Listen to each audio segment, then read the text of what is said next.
کیا آپ نے کبھی سوچا ہے کہ کبھی آرٹیفیشل سیلز بھی عام بایولوجیکل سیلز کی طرح آپ کے جسم میں دوڑ رہے ہوں گے اور مختلف کام سر انجام دے رہے ہوں گے؟ السلام علیکم، میں ہوں جویریہ عدیل اور آپ دیکھ رہے ہیں تختی آن لائن۔ کسی بھی جاندار جسم کی اکائی خلیہ یعنی سیل کہلاتی ہے۔ اس سیل کے ذمہ بہت سے کام ہوتے ہیں جنہیں وہ سر انجام دیتا ہے۔ انسانی جسم میں سیلز ایک ہی وقت میں کئی کام سر انجام دیتے ہیں، اور کسی بھی ایک خاص کام کو کرنے کے دوران ان کو اور بھی بہت سے کاموں سے نپٹنا پڑتا ہے۔ اس مقصد کے لیے سائنسدانوں نے ایسے سیل بنانے کی کوششیں شروع کر دیں جو کسی خاص کیمیائی جسمانی تبدیلی کو محسوس کر کے فوراً اس کی جڑ کو پکڑ سکیں اور دوا کو فوراً جسم کے اس حصے تک پہنچا سکیں۔ اس کے علاوہ بائیو ٹیکنالوجی کی دنیا میں بھی انسانوں کے بنائے ہوئے سیلز کو ماحولیاتی آلودگی، خاص طور پر پانی میں سے خطرناک کیمیائی مادوں جن میں میٹلز بھی شامل ہیں، ان سے پاک کرنے کے لیے استعمال کیا جا سکتا ہے۔ اس سلسلے میں سب سے پہلا آرٹیفیشل سیل 1960 میں میک گل یونیورسٹی کے سائنسدان تھامس چینگ نے ایجاد کیا۔ یہ آرٹیفیشل سیل ایک بہت ہی پتلی سنتھیٹک یعنی انسانوں کی بنائی ہوئی سنتھیٹک نائلون کی جھلی اور پروٹین سے مل کر بنا تھا۔ اس میں نائلون کی جھلی بالکل بایولوجیکل سیل کی طرح سیمی پرمیبل تھی، یعنی وہ کچھ مالیکیولز کو گزرنے میں مدد دیتی تھی اور کچھ کو روکتی تھی، اور اس طرح وہ مالیکیولز کی آمد و رفت کو کنٹرول کرتی تھی۔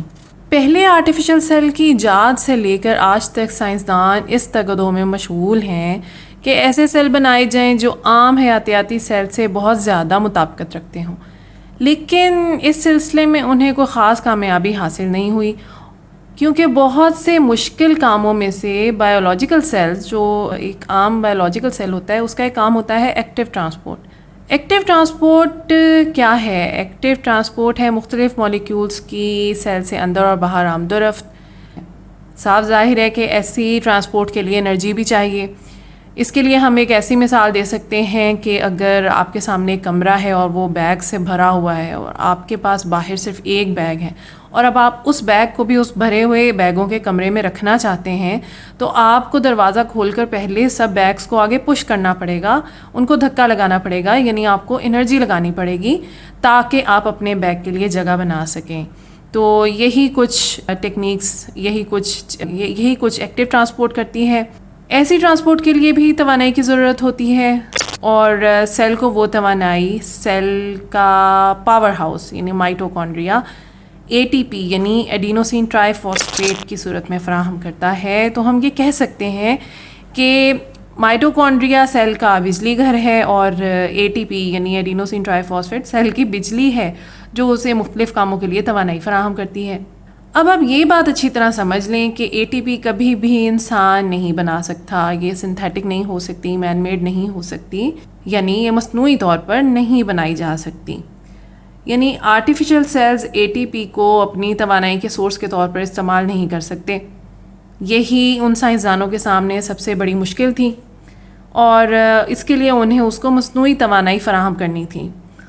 کچھ سال پہلے 2019 میں نیچر میگزین میں یونیورسٹی آف نیو یارک اور یونیورسٹی آف شکاگو کے سائنسدانوں کی ایک تحقیق شائع ہوئی، جس میں انہوں نے ایسے آرٹیفیشل سیلز کے بارے میں بتایا جن کو ہم حیاتیاتی سیل یعنی بایولوجیکل سیلز کی نقل کہہ سکتے ہیں، جس کو کہتے ہیں cell mimic, biological cell mimic. ٹھیک ہے، اس سیل کی جھلی کچھ پولیمر سے مل کر بنی ہوتی ہے۔ پولیمرز ایسے بڑے مالیکیولز ہوتے ہیں جو چھوٹے چھوٹے مالیکیولز سے ان کی لانگ چین سے مل کر بنے ہوتے ہیں، اور یہ قدرتی بھی ہوتے ہیں، یعنی سلک اور پروٹین DNA ماڈل جو ہمارے سیلز میں ہے، اور مصنوعی بھی ہوتے ہیں جیسے ربر، پولی ایتھلین، نائلون، پولی ایسٹر، بہت سی مثالیں ہیں اس طرح کی۔ تو پلاسٹک بھی ان میں سے ایک مثال ہے۔ اس آرٹیفیشل سیل کی جھلی عام سیل کی طرح ہی خصوصیات کی حامل تھی۔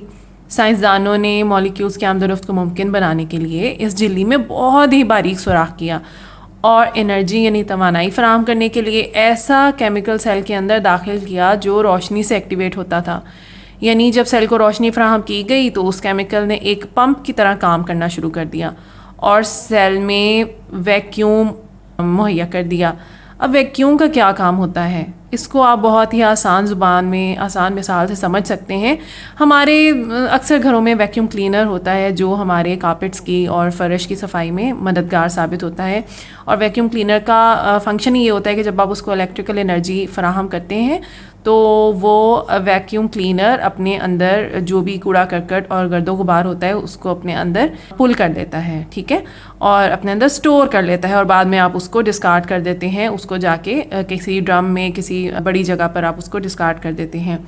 یہی تکنیک سیل کا ویکیوم استعمال کرتا ہے, اور جب وہ ایکٹیویٹ ہوتا ہے, جب سیل کی وجہ وہ لائٹ کی وجہ سے وہ کیمیکل ایکٹیویٹ ہوتا ہے, وہ پمپ کی صورت میں کام کرتا ہے اور ویکیوم سیل کے اندر کریٹ کر دیتا ہے, اور وہ ویکیوم کی وجہ سے سیل کے باہر سے جن مالیکیولز کی سیل کو ضرورت ہوتی ہے انہیں وہ اپنے اندر کھینچ لیتے ہیں اور اسٹور کر لیتے ہیں, اور اس کے بعد وہ ڈی ایکٹیویٹ ہو جاتا ہے. اور بس جب اس پروسیس کو ہم الٹا کرتے ہیں تو جسم میں جس جگہ ان مالیکیولز کی ضرورت ہوتی ہے وہاں جا کر ان سیلز کا ویکیوم ختم کر کے اور ان مالیکیولز کو سیل سے باہر خارج کر دیا جاتا ہے. یہ کچھ ٹیکنیکل تکنیکی نکات تھے جن کی مدد سے ہم نے آرٹیفیشل سیل کو سمجھا, اور آج کل سائنسدان جس طرح اس کے اوپر مختلف ریسرچ کر رہے ہیں اور عام بایولوجیکل سیل کی طرح مطابقت میں اس کو بنانے کی کوشش کر رہے ہیں اور ایکٹیو ٹرانسپورٹ جیسے مشکل کام سر انجام دینے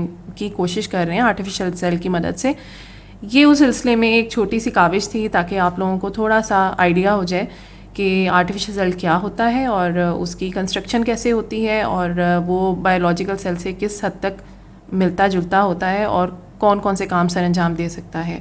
یہ تھی آرٹیفیشل سیل کی ڈسکوری سے لے کر آج کی جدید دنیا میں ان کے کچھ کارناموں کی کہانی. امید ہے آپ کو میری یہ چھوٹی سی ویڈیو پسند آئی ہوگی. تختی آن لائن کو لائک کریں, شیئر کریں اور اس علم کو دوسروں تک پہنچائیں.